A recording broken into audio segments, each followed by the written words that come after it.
T20 Test on one day. India, England, Australia. For a lucky big three-side slayer, what a player. Hello, welcome back to Waadaplaya Cricket Concussion Sub-Series. Second one-day international between Sri Lanka and India just got concluded. What an innings by Deepak Chahar.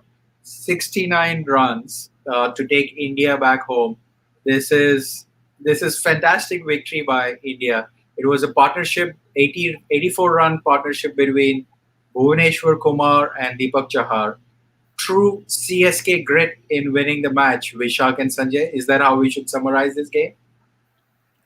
Yeah, and I think it was a never die attitude kind of thing. It's the new generation of cricket. The thing is, like, they never give up.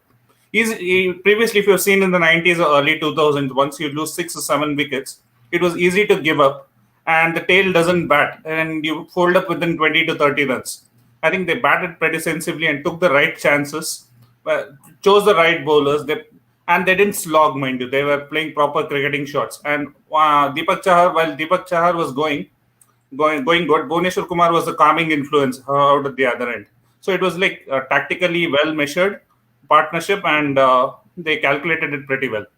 It was fantastic batting by Chahar, especially the last ball of Hasaranga. It was a wrong one. And I was expecting a wrong one and thinking that we are going to lose the wicket. But he played beautifully, expecting the wrong one. So that tells that he was very focused. He knew what he was doing. Sanjay, your thoughts? Yeah, this goes to show the value of having lower order batsmen who can bat. Just replace these two with Bumrah and Shami, and there's no way we are winning this game. The reason why Kulcha has been left out again and again is because our fast bowlers cannot bat. We need to start looking beyond Hardik Pandya's and the other guys and start investing in people who have potential. And even if we had lost this after getting close, I think it would have been fine, because a game like this will give us more than something that happened in the first ODI. Because if the top order batsmen are getting runs again and again, which used to happen all through the 4 years between 2015 and 2019 World Cup, when the time comes, there is no one to bat. You look at how the semi-final we lost, there was still potentially you could have won it, but there's literally no one who can bat. So I think this is great signs. I hope Deepak Chahar can kick on from now on and start getting more chances regularly in the ODI setup and in the T20 setup as well, potentially. Yeah, he did fantastically well. So, but let's summarize the game. So Sri Lanka batted first, 275, which I thought was about 40 odd more than what we should have done, because I was watching on and off on television and Cricinfo because I was working, and 40th over I think we were about 189 or something. Sri Lanka was 189, and then by the end of 50th over it was 275. So Vishak, do you think we gave away extra bit of runs? Actually, to start off with, the way they started, right? They were around 75 or something for no loss. And at that point, they looked there like they were going at almost 6 runs and over, and they were looking at around 300 to 320. And in the middle overs, I think the pacers and the spinners brought it back well. And again, our Achilles heel has been the death bowling, which actually hurt us again. We gave around 70-80 runs in the death over. I think surprising this time, Bhuvneshwar Kumar bowled well in the death, but it was the other bowlers who actually leaked runs. Hardik Pandya and Deepak Chahar. They did not. I think it was an off day today for Deepak Chahar. He had some catches being dropped initially, and then like in the middle overs he bowled pretty well, and in the death overs I think he was not that good. Death bowling definitely needs to improve. Even in the first game it was really bad. Even in this game it's a problem. As I always mention, right? It's only Bumrah. We have only one death bowler in Bumrah at the moment. We need more death bowlers so that we can. To win matches, you need the 2 or 3 death bowlers who can bowl at the death. So if you call this as an off day for Deepak Chahar, he'll live all his life taking this off day. Vishak, 2 wickets and 69 runs. So counterpoint from Syed Hussain coming up. Vishak, you said death bowling needs to be improved, which no doubt. But Sanjay, looks like struggling to get early wickets as well, India? I think that's a pattern which is developed for years and years now. I think it's the new ball doesn't seem to swing in ODI cricket, and T20s doesn't swing at all. You see a lot of teams struggling to pick up early wickets. So it becomes a case of who can bat well and pick up wickets in the middle. I think India did reasonably well. 275, considering last game 262, we made it look like 150. I think it was maybe at par 275. It looked like a better wicket as well. So not too much to complain, but yeah, we're always looking for a better performance from the bowlers who we bowled reasonably well today. Although I found him having a niggle maybe because he was refusing a lot of the twos. So I was happy with the bowling bit, and if our topper had fired, I think we would have got these 10 overs to spare. But great game of cricket. Yeah. And how about some expressions from Mickey Arthur? Did you guys enjoy, or just because we are on the winning side, we find a funny version of Mickey Arthur? Definitely, it was funny because the way when the wickets were falling, he was like jumping on the stair and he was laughing. And when the match was, and each boundary was scored during that partnership, right? His expressions seemed to change. He used to run around here and there. And I remember one thing where there was a misfield. He almost ran away from his chair, and he was telling something and ran back and sat back in his chair. So yeah, like Sanjay Manjrekar actually summarized one thing. If you want to see how the match is actually going, you can watch Mickey Arthur's expression.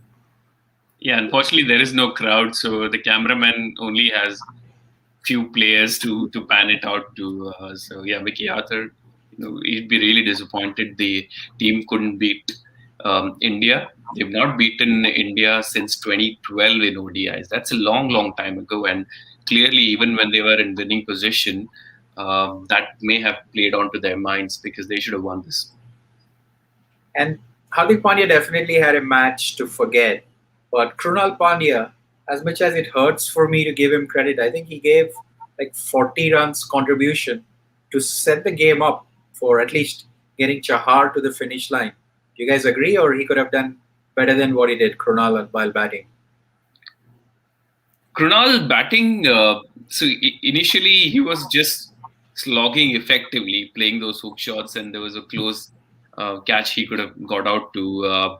But his batting is probably his stronger suit from whatever I've seen of Mumbai Indians, and he does a reasonable job every time you pick him. People may not like him, but he does give a boost to the batting order, and because he can bowl, he's a great addition. He definitely those crucial 30 odd runs with Surya Kumar Yadav and with Deepak Chahar definitely made a difference.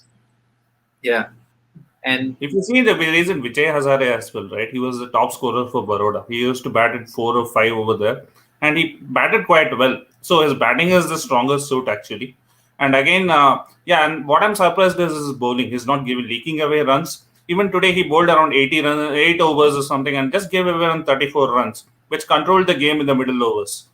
So I think he seems to be doing his job. But Hardik Pandya definitely, he needs to learn the art of building the innings. You cannot just go bang like how you do in a T20 game. Today was a classic example where he had to build an innings, get set and slowly build on an innings. That's something he should be focusing on more. Yeah, too much airtime for Krunal Pandya, not good on our channel. So Syed thinks that Sri Lanka should have got 300 on board.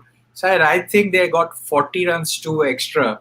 Hasaranga, can we spend some time about Hasaranga?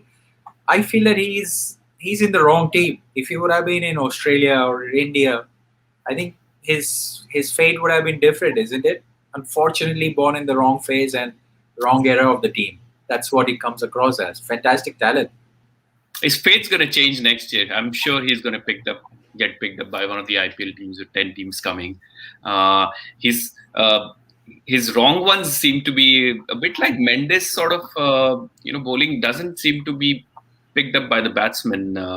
He's never taken more than 3 wickets. So great talent for Sri Lanka, and that's what you want. You see glimpses of Avishka Fernando, Hasaranga, people having talent, but it's so frustrating that they are not able to kick on and become a better player than they were maybe 2 years ago. So Sri Lanka would be disappointed, but yeah, he will be a great fit in any of the international teams, I think. I think Sri Lanka definitely missed a trick. He had bowled 8 overs by around 38 overs. and they kept those last two overs too late, I guess. They should have bowled him a little earlier and tried to kill the game. Rather, they bowled the other spinner who was giving a lot of runs, Sandakan. So I think at that point of time, Hasaranga should have bowled and they should have gone for the wickets. I think that is where Shanaka missed the trick over there. And definitely, Hasaranga is a great talent. We have been talking about him lately as well. That he can be one of the IPL picks whenever we talk about Sri Lankan cricket. And also need to talk about two other contributions today. Karunaratne, who batted pretty well in both the matches, and he also bowled decently. And other one is Asalanka, batted decently, scored around 65, and he set up that score for Sri Lanka. Even in the death overs, he was the one who took that game to India and almost made sure that they get that score. He gave that platform for Karunaratne to go after the bowling. Yeah. And JPK getting ahead of himself, saying India B can give a fight to present Australia team. That's fine, JPK. No problem. You put your comment up. Switching on, question. Did India take this game slightly complacently? Is that what happened, or why did we scramble around for this win? So I say it's a difficult one, because one is it's not played in front of any crowds. It is an international game. Yes, Sri Lanka have not beaten us for a while. There must be some complacency building up.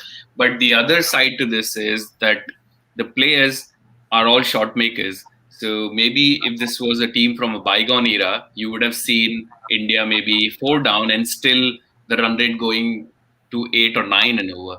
But everyone's playing their shots, which probably helped Bhuvi and Chahar because they didn't have to take too many risks. So yeah, getting out to those shots may seem like these people probably were not focused enough.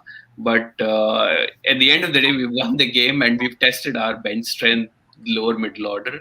But in these conditions, top order someone has to get 100. You wouldn't get better opportunities like these in international cricket. Yeah, fair enough. Switching gears to third ODI, now that the series is in the bag, Vishak, Saini or Sakaria? Should they get it next game? Syed asking. I think Rahul Chahar might get a game. That's what I feel. And I think they should try out Padikkal as well. For one of Shaw or Dhawan. I think Dhawan can sit out and Padikkal should get a game. And maybe you can give the captaincy to someone like a Manish Pandey or Bhuvneshwar Kumar. Bhuvneshwar Kumar is the vice captain, right? You can give it to Bhuvneshwar Kumar and you can make Padikkal play. Now, there's nothing to lose. You have won the series. You can give chances to the youngsters. And Padikkal seems to be the assigned 12th man. He is coming on to field every time somebody goes out. So I think he would be given a chance, I guess. And maybe you might see a couple of, I think both Deepak Chahar and Bhuvneshwar Kumar, if you see, they have not been in great touch. Even Bhuvneshwar Kumar seemed to be off color today. If you see his first spell, he was hardly bowling at around 122 to 125, which is not his normal pace. He bowls at around 132 to 135. That is his normal pace. So looks like he has some injury. Maybe if he has an injury, he might sit out and one of the paces like Saini or Sakaria might come in. In terms of changes, for the very reason that you mentioned, Vishak, I would continue to play with Bhuvi because he is a rhythm bowler. He needs to get back into rhythm. If he's got a niggle, then yes, definitely sit out. But I wouldn't necessarily hand out caps to Sakaria or anyone else because there's not much to gain from just having one game. But Bhuvi in full form is what we definitely need. The other thing which I think is, I don't know whether Sanju Samson is fit or not. If he's fit, he's fit. Definitely gets a game ahead of Devdutt Padikkal. There's no reason why Devdutt should get a game ahead of Sanju Samson. Okay. Now, one more thing I think we're missing to talk today is Surya Kumar Yadav's innings. It was a perfect innings kind of until he got out. He was not going rashly for his shots as well. He picked the right balls to hit. He played a nearly perfect innings. Actually, we have also I actually rate him pretty high. I think he has the game to play all the 3 formats. So he has to be a regular in the India team. He has that game actually. So I think he showed what he's capable of today. Made an attractive 53. But it would have been good if he would have carried on, but he got a good ball and unfortunately he got out I think that was the only like good delivery with Sandakan bowled today, and unfortunately got out to it. Yeah, but I think we have to be careful giving credit to Sky for this innings. I mean, he should have finished.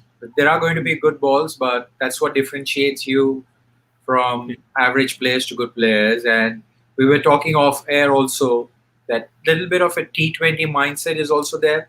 And this is classic one day international cricket. It's 50 overs.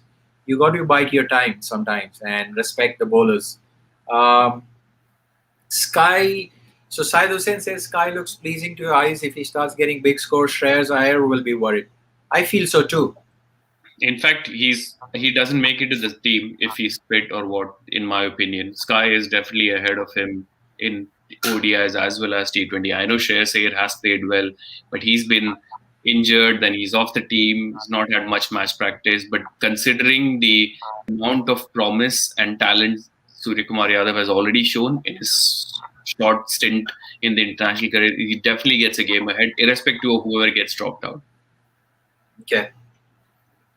Got it. And Rahul Dravid, does he play a role in any of the contributions in 2 weeks? I know he's coaching, but do you think the players had anything to do with how they went about the game today with Rahul Dravid presence?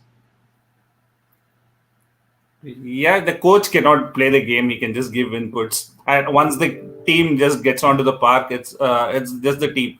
Even today, right? He was asking Rahul Chahar to go and give some inputs. I think in the bit, it didn't change anything with Deepak Chahar. He was playing normally like how he did. So it's just the players at that moment. They have to like whatever the coach says. I think players have to go with the instinct what they think of. It's on the field what they think of is the best. Like they just have to back their instincts and go ahead. Coach can definitely, I think, work backstage. Coach, I believe a coach's role is someone who can work backstage and help the people. Like when somebody is out of form, you can help them improve their technique. But in the match time, I think like the captain or somebody who is there in the middle, they have to take charge. Yeah, I think we all love Rahul Dravid so much. That's why we want to give him credit wherever possible. But win or lose, there's nothing that Rahul Dravid could make a difference once people are out on the field. So nothing to blame or give him credit for too much. Okay. And Sanjay, probably a trivia for you to find out offline. Pandya brothers and Chahar brothers playing in the same game. Any kind of a record? So Chahar brothers are cousin brothers, so that doesn't really matter. There have been brothers playing together and opposition as well. I think Zimbabwe has had more brothers than anyone. But had Flower brothers, Vittel brothers. Like I think one more. So they have had 3 brothers playing together. So yeah, you had Karan brothers, and there's a great stat where you had Krunal brothers, the Pandya brothers, and the Karan brothers playing against each other and bowling at the same time or something like that. But yeah, because they are cousins, it wouldn't really qualify as any sort of record. Okay. And in the spirit of being a team sport, Sri Lanka fighting hard. I thought it was impressive because nobody gave them a chance. Could they have done anything different to win this match? Yeah, as I mentioned, they missed a trick in not bowling Hasaranga earlier. That could have definitely changed the game because by the time he came on to bowl, India just needed runner ball with just 4 overs. If you consider now with the T20 era, 24 balls, 29. I think when he came on to bowl, it was 30 balls, 31, I think. So I think that is pretty easy nowadays with 3 wickets in hand and 2 well-set batsmen. So they just had to play him out. If you see his 2 overs went for just 4 or 5 runs, and they knew that they were comfortable with the fast bowlers, and the fast bowlers had to bowl 3 overs. So that's where I think definitely they lost the game because they should have bowled him a little earlier and tried to go for the wickets. Absolutely, you have to close these games out. You cannot just let it drag, get your part-timers or fill-in bowlers to bowl and then get back with your main bowling attack and try to close it out. You have to treat it as a 45-over game. And then if India is good enough or the opposition is good enough to score those runs, get through that phase, then so be it. You can't just let it drag. Yeah, Anil Jain coming in, exactly my thought. I think the difference between India and Sri Lanka today was the experience. Because Dhawan's experience with IPL, we had Sky, Deepak Chahar played under Dhoni, so ton of learning. So compared to Sri Lankans, unfortunately they are on their own, right? They have to think They're brand new set of people, and getting Mickey Arthur kind of an advice is okay, but there is no experience in the team which could have made that leap into a victory, unfortunately. But hopefully they'll learn. Hopefully they'll learn, and they are definitely getting better compared to the England series versus now. Putting up 250 plus scores in back to back is a big progression for Sri Lanka cricket. Excellent. Absolutely. Yeah. Excellent. Great. So it was enjoyable game, nevertheless. Very happy for Deepak Chahar. Hopefully he propels from here and India continues to invest in his all-round capabilities. Seems like he's got a good attitude as well. Looking forward for the third one-day international. Having said that, later on today there are two more matches going on, similar to the weekend. We have England-Pakistan T20 and West Indies Australia one-day international going on. Hopefully, you are enjoying all the cricket coming your way as much as we are doing. Sanjay and Vishak, thanks for making time during a weekday to do the review. Thanks very much and see you next time. Thank you, guys. Take care. Thank you, guys. Stay safe.